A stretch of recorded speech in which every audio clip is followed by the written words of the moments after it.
गायत्री भाभी को एक और मौका नहीं देना उससे भी बड़ी गलती है। ऐसा तुम्हें लगता है? और एक और मौका तुम इन्हें अपनी गलतियां सुधारने के लिए देना चाहती हो या राम भवन को हत्याने की? हमें नहीं लगता कि गायत्री भाभी का ऐसा कोई इरादा है।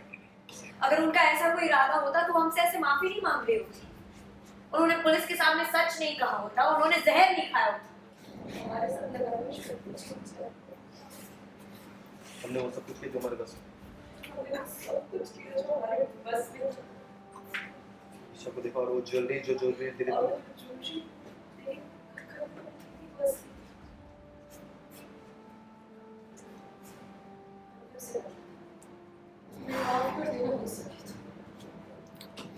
अरे बस बस शेर साहब बस।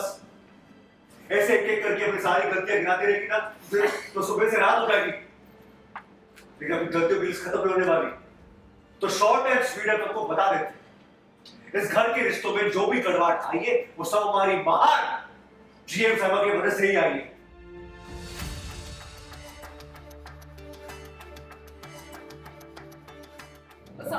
विनती कर सकते हैं कि हमें अपनी गलती सुधारने का मौका दे दीजिए। हम वो हर कोशिश करेंगे जो मुमकिन होगी। हमें प्लीज एक मौका दे दीजिए अपनी गलती सुधारने का, प्लीज। हमें सच में लगता था कि तुम बस घमंडी हो और ओम से तुम्हारा रिश्ता एक देवर भाभी, किसी का भी रिश्ता होता है नॉर्मल जैसे, किसी चांस लायक नहीं। तुम्हें वापस घर लाना हमारी सबसे बड़ी गलती थी। हमें इतना नहीं पता था कि इतना कुछ। अभी के अभी निकल जाओ, तुम्हें धक्के मार के मैं आग लगा लूं इससे पहले कि तुम अभी के अभी निकलो। यहाँ तुम जैसे लोगों के लिए कोई जगह नहीं है। रुकिए भाभी, अगर आज भाभी इस घर से जाएंगे तो हम भी उनके साथ जाएंगे। ईशा क्या पागलपन है? पागलपन नहीं हो, ये न्याय है। हमें नहीं लगता कि गायत्री भाभी का ऐसा कोई इरादा है। अगर ऐसा होता तो हमसे ऐसे माफी नहीं मांगती, पुलिस के सामने सच नहीं बोला होता, जहर नहीं खाया होता। माफ करिएगा जगदीश भैया, लेकिन हमें लगता है कि आप और ओम भाभी को इसलिए माफ नहीं कर पा रहे क्योंकि वो इस घर की बहू, लेकिन गायत्री भाभी को एक और मौका नहीं देना उससे भी बड़ी गलती है। ऐसा तुम्हें लगता है? और एक और मौका तुम इन्हें अपनी गलतियां सुधारने के लिए देना चाहती हो या राम भवन को हत्याने की?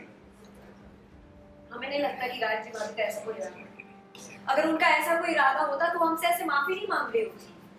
उन्होंने पुलिस के सामने सच नहीं कहा होता, उन्होंने जहर नहीं खाया होता। इस घर में बहू एक गलती कर दे तो उसे घर से बाहर निकाल दिया जाता है, लेकिन इस घर के बेटों को 100 खून माफ। और गलती सिर्फ तुमसे नहीं हुई हो, गलती जय भैया से भी हुई और बहुत बड़ी गलती हुई। उन्होंने बिना किसी वजह से माला भाभी को घर से बाहर निकाल दिया। जब जय भैया उनसे लड़ झगड़ के उन्हें बाहर निकाल रहे थे तो इस घर के किसी भी इंसान ने चू नहीं करी।